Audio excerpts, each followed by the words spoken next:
Dear friends, குழந்தைங்களுக்கு ஏற்ற மாதிரி சுண்டல் செய்யலாம் மார்னிங் பிரேக்ஃபாஸ்ட்டுக்கு. இங்கே பாருங்கள், நான் 1 கப் அளவு கருப்பு கொத்துக்கடலையை வேக வச்சுருக்கேன். சுண்டல் தாளிக்கிறதுக்கு எண்ணெயில் கடுகு போட்டு 2 பச்சை மிளகா, கருவேப்பிலை, கொஞ்சம்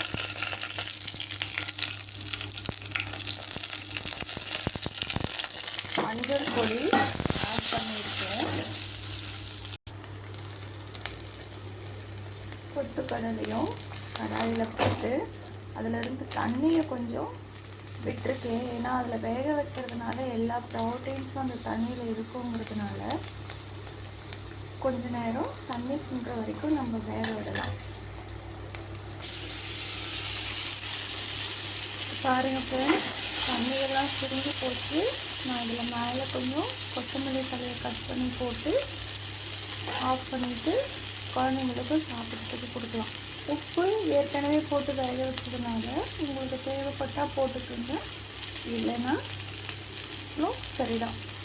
okay dear friends, thank you for வாட்சிங் திஸ்.